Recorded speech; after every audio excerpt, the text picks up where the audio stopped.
Salut à tous, David, Nukewaves, de retour pour un petit vlog. Alors voilà, petit vlog pour un peu faire le point sur la dernière vidéo que j'ai publiée. On va parler un peu des reviews en général, des reviews que je fais, les messages YouTube et puis des nouveaux petits trucs qui sont arrivés sur mon bureau. Donc, toujours la jazz avec un iClear 30B.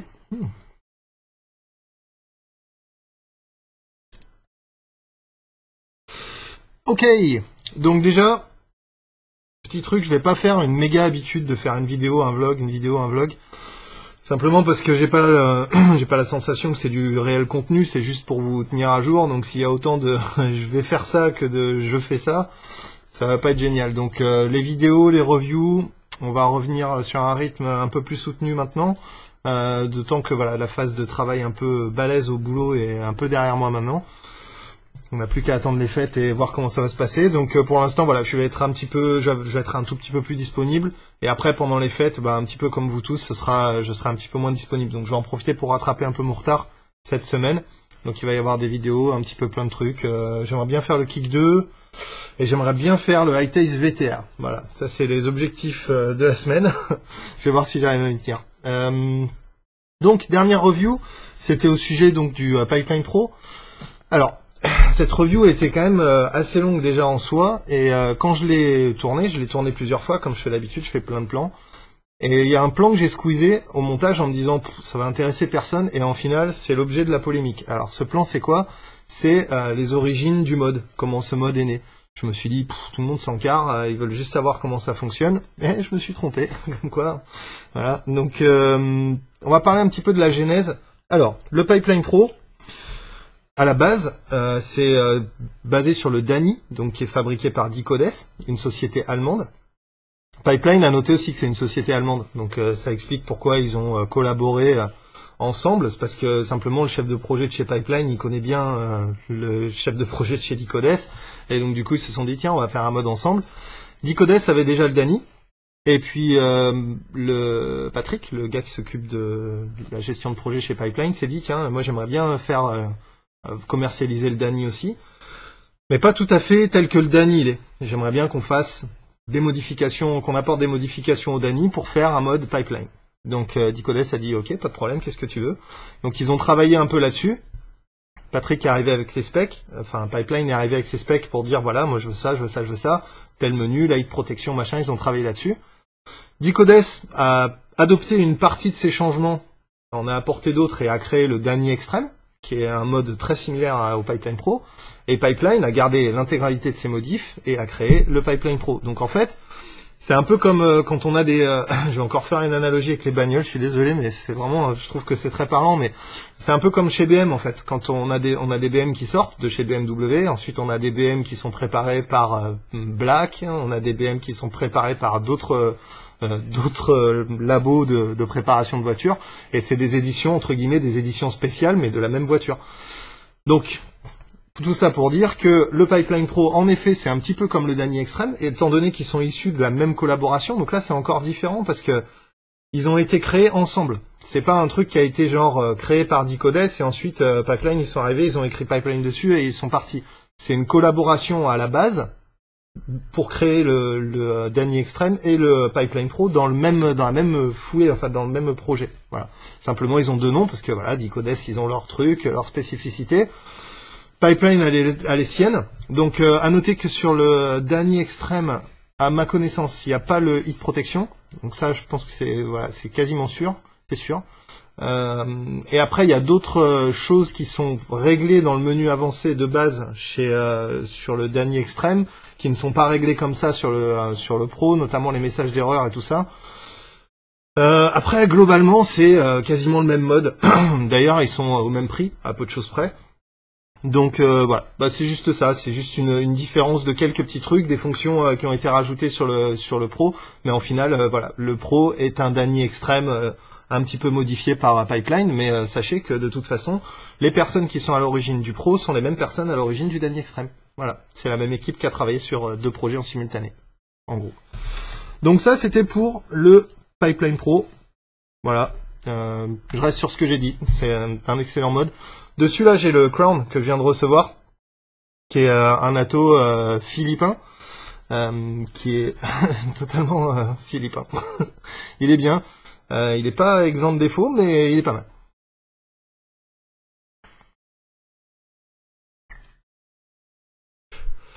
Donc ouais, la production de vapeur est quand même pas mal.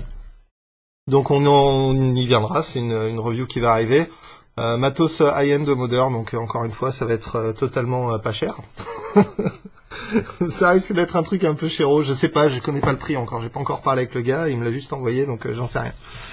Un autre truc, alors, pour les reviews, en général, alors, spécialement sur la dernière et sur d'autres vidéos, on me l'a beaucoup dit, je l'ai déjà dit dans des vlogs, mais je vais le redire pour ceux qui écoutaient pas. Mes reviews, c'est des choses que je fais sur mon temps libre. Donc c'est pas des trucs que je suis pas payé pour les faire. Je n'approche pas les vendeurs pour leur demander du matos gratos pour faire des reviews, c'est eux qui me contactent. La plupart du temps, j'accepte quand c'est du matos qui est intéressant ou quand c'est des choses voilà qui vont intéresser les gens ou c'est des choses que j'ai pas ou que j'ai pas traité en review. La plupart du temps, j'accepte. Ça m'arrive de refuser. Il y a des fois où c'est du matos dont j'ai déjà parlé ou qui ressemble vraiment beaucoup à un truc que j'ai déjà traité, donc où les gens peuvent se référer à la vidéo. Donc par exemple, j'ai pas traité tous les clones d'Ithaca qui sont sortis, j'ai fait le Ismoka, si vous en achetez un autre, vous avez juste à regarder la vidéo sur le Ismoka, globalement c'est la même chose, voilà. Donc dans ce genre de cas, je vais dire non, une fois que je l'ai fait une fois, je vais pas le faire 200 fois. L'avis positif-négatif, on m'a dit ouais mais on te donne les produits, alors du coup t'es pas honnête parce que c'est un truc qu'on t'a donné, alors tu vas le trouver bien. En fait, personnellement, je trouve que c'est tout le contraire. Quand on me donne un truc, je sais pas vous, mais moi quand j'achète un truc, par exemple j'ai acheté la Surface là il y a pas longtemps, la Microsoft Surface 2, j'aime bien me convaincre quand j'en parle de me dire j'ai fait le bon choix. J'ai pas acheté un iPad pour ces raisons-là, j'ai pas acheté une tablette, une Asus Transformers pour ces raisons-là, j'ai pris la Surface 2 parce que. Et je vais avoir tendance à me dire ah oui mais bon ok, il y a pas trop d'applications sur le Windows Store mais c'est pas grave. Voilà. Je l'ai pris parce qu'il y avait des specs qui me correspondaient, il y avait un port USB, il y avait des choses, donc je l'ai pris et je suis content de mon choix. Mais d'un autre côté, je sais que je suis pas objectif quand je parle de ma Surface parce que j'ai craqué du fric dedans, pas mal, ça coûte assez cher. Et donc du coup, je me dis, voilà, quand on me dit ah quand même ce prix pour une tablette, et là je le justifie. Quand on me donne un truc, quand on me donne un mode, le Pipeline ou le ZMax ou n'importe quoi, le Bagua de chez Sigali ou 134 ou n'importe quel ato, même celui-là. Pour moi, je l'aborde avec la vue de quelqu'un qui prend pas en compte l'aspect financier. Donc je me dis, ok, le fric je zappe, je dois connaître le prix pour ma review et vous le dire, mais c'est quelque chose que je vais zapper. Je rentre pas dans la considération, sauf si c'est vraiment cher. Et là, du coup, je vais dire, attention, pour le prix, je vais être plus exigeant. Par exemple, sur le Kraken, Vicioussant avec leur boîte en carton, ils assurent pas. Et ça, je le dis. Mais ça n'empêche que le Kraken est un ato super bien conçu. Je vais pas m'amuser à dire cet ato c'est de la merde juste pour paraître objectif ou pour sonner genre quand même il est critique. S'il y a pas grand chose à critiquer voire rien du tout, je vais pas critiquer un truc qu'il y a pas à critiquer. Quand il y a par exemple sur le Kraken il n'y a pas de Plo 510 ajustable, je vais le dire. D'un autre côté, je vais le dire en connaissance de cause parce que je sais très bien que la plupart d'entre vous qui vapez sur ce genre d'ato haut de gamme, vous avez aussi des modes haut de gamme qui ont des connexions qui sont réglables. Pareil pour le Dicodes, j'ai parlé de tous ses défauts, donc la connexion pas réglable et tout le bordel, j'en ai parlé dans la review, mais pour moi ça reste des choses qui sont accessoires. Je vais essayer de synthétiser le truc, mais grosso modo, j'ai pas peur de donner un avis négatif sur un produit. Quand Taclop par exemple m'a envoyé le Lambo V6, j'ai fait des mesures et c'était la Bérésina. C'est pas un mode que j'ai recommandé, je suis pas sorti en disant wouh c'est le meilleur mode de l'année, achetez-le. Et ça empêche pas Taclop de me dire merci pour une review comme ça, parce que ça leur a permis de montrer cette review à Hellrider, et ils ont pu ensuite s'occuper de leur stock. Donc ça a été quand même assez utile pour Taclop.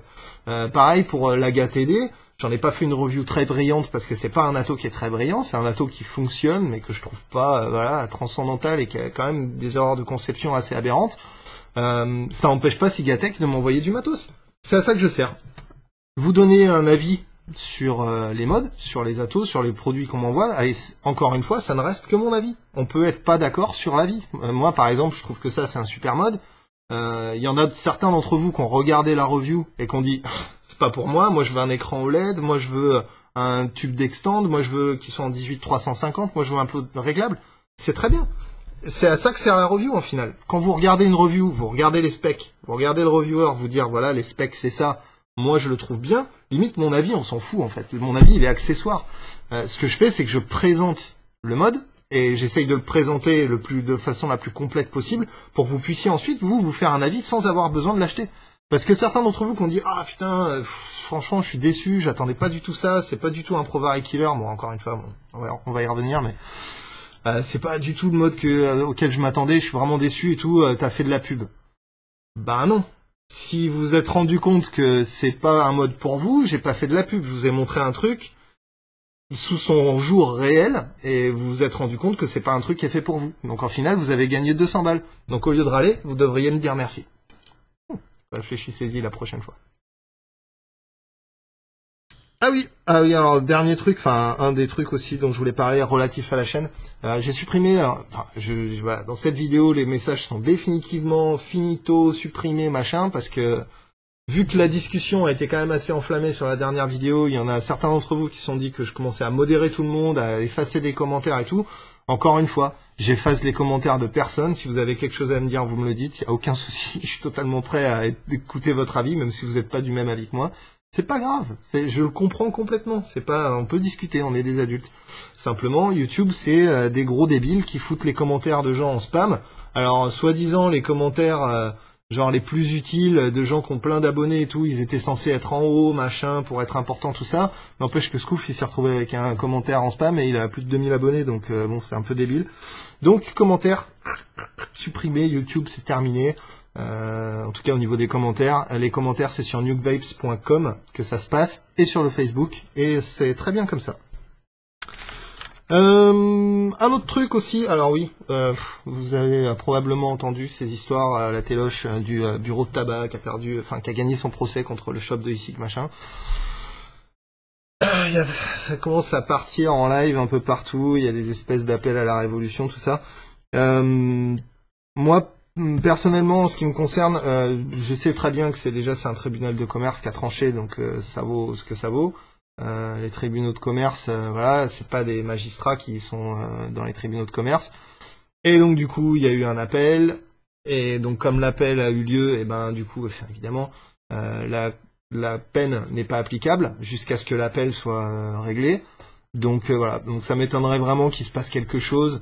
Il n'y a pas de loi vraiment qui encadre. Quand la loi va vraiment s'y mettre et mettre son nez là-dedans, le gars va être libre de faire ce qu'il veut avec son shop de e-cig tant que ça n'a pas été légiféré au niveau national.